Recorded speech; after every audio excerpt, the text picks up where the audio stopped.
నిన్ను దొంగ అన్నప్పుడు అంత బాధపడ్డప్పుడు ఒక జైల్లో ఉండి వచ్చిన వ్యక్తి భార్యతో కాపురం చేయాలి అంటే మానసికంగా వాళ్ళు కూడా ఎంత బాధపడతారని. మేము కేసులు వేసేస్తాము, మాకు అక్కర్లేకుండా మాకంటే ముందు పెళ్ళైన ఆడపిల్లలు ఎప్పుడో వాళ్ళు పెళ్లి చేసుకుంటారు, ఎక్కడో ఉంటారు, వాళ్ళందరినీ కూడా ఈ కేసు మూలానను కట్టి వాళ్ళని కోట్ల చుట్టూ తిప్పిన తర్వాత నీకు పూర్వపు స్థానము ఆ కోడలిలాగా ఆ ఇంట్లో నీకు ఎలా వస్తుందో. దీనికి అంతటికీ కారణం ఏంటంటే మేడం, కేవలం ఈ అమ్మాయి వేసిన కేసులు అతనిలో వాళ్ళ ఫ్యామిలీలో ఒక విధంగా ఆ అమ్మాయి పట్ల అవర్షన్ అనేది ఏర్పడింది. అది ఎందుకు అని అంటే అది డీవీసీ కేసెస్లో మేడం ఒకటి ఆడబడుచులు చుట్టపు అన్న ఇంటికి రావడం వేరే, అదే ఆడబడుచులు ఆ అన్న తోడబుట్టిన ఒకే ఒక కారణంగా ఆ తల్లిని ఆ కొడుకు కన్నా ఒకే ఒక పాపంగా వాళ్ళ కోట్ల చుట్టూ వెళ్తే వాళ్ళు మానసికంగా ఎంత బాధపడతారమ్మా. అమ్మ నీకు తెలుసా, నువ్వు మాట్లాడుతున్నావు ఒక తల్లిలాగా ఉండి కేవలం కన్నందుకు ఆడపిల్లలని అంత బాధపెట్టే హక్కు మీకు ఎక్కడుంది? కేవలం నీకు నీ భర్తతో పడపోకపోవడం వలన 3 ఆడపిల్లల జీవితం ఆ ముసలి తల్లిదండ్రులను నువ్వు బాధ పెడుతున్నావు.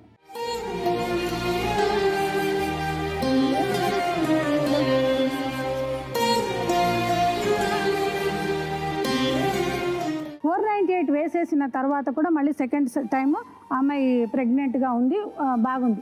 ఆ తర్వాత కూడా మళ్ళీ నువ్వు మీ భర్తను వదిలిపెట్టేసి వెళ్ళిపోయినప్పుడు ఇందాక మీ అమ్మగారు ఏమన్నారు, ఒకరోజు వెళ్ళిందండి 2 రోజులు వెళ్ళింది అంటే ఒకటి పిల్లల్ని ఆయన దగ్గర వదిలిపెట్టేసి వెళ్ళిపోవడం మూలాన ఆయనకు బాధ్యత తెలిసి వస్తుంది అన్న ఒక దారి మాత్రం తప్పమ్మ.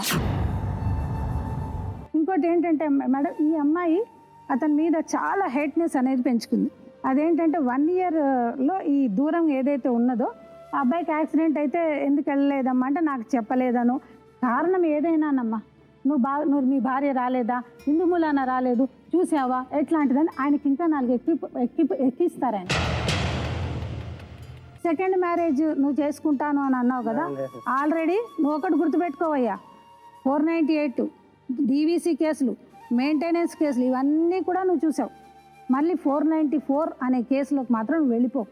నువ్వు అది వెళ్ళిపోయావు అనుకో, అప్పుడు నీకు ఇలా కూర్చోబెట్టి కౌన్సిలింగ్ చేసి పంపించే అవకాశం కూడా పోతుంది. అది మాత్రం చాలా తప్పు.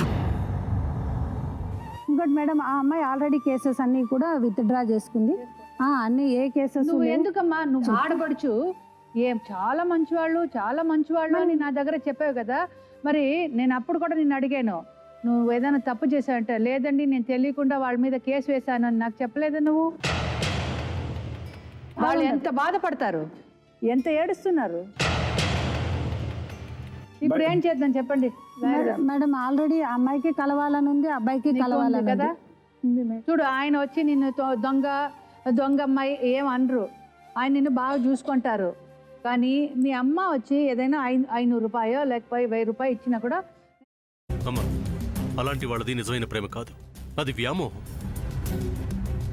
ఎగ్జాక్ట్లీ చిన్నత్త, నిజంగా ప్రేమించుకున్న వాళ్ళు అలా చేయరు.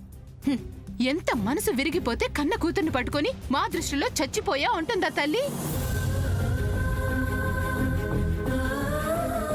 అది సరే అమ్మా, తన కూతురుతో తన మాట అనేటప్పుడు ఆమె మాటల్లో వ్యథ, కళ్ళల్లో బాధ గమనించావమ్మా?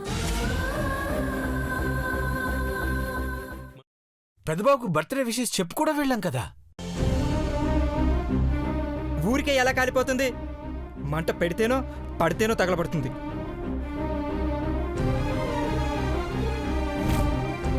కరెక్ట్ చిన్నబాబు, నీకొచ్చినట్టే నాకు డౌట్ వచ్చింది. పార్వతే షర్టును తగలబెట్టిందనుకుంటా.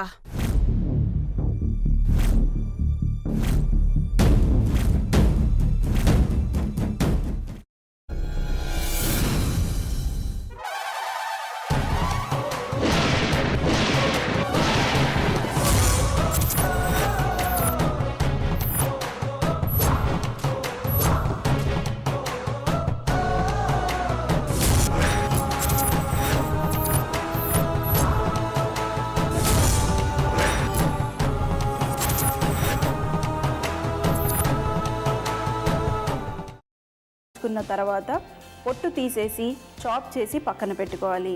ఒక ప్యాన్లో కొద్దిగా నూనె వేడి చేసి అందులో ఆవాలు, మినప్పప్పు, శనగపప్పు, కరివేపాకు, సన్నగా తరిగి పెట్టుకున్న ఉల్లిపాయలు వేసుకుని 1 నిమిషం పాటు వేయించుకోవాలి. ఆ తర్వాత కాల్చి కట్ చేసి పెట్టుకున్న వంకాయని కూడా అందులో వేసుకుని బాగా మిక్స్ చేసి బౌల్లోకి ట్రాన్స్ఫర్ చేసుకుని అందులో తగినంత చిక్కటి పెరుగు లేదా పల్చటి పెరుగు వేసుకుని మిక్స్ చేసి అన్నంతో కానివ్వండి, చపాతీతో కానివ్వండి సర్వ్ చేసినా చాలా బాగుంటుంది.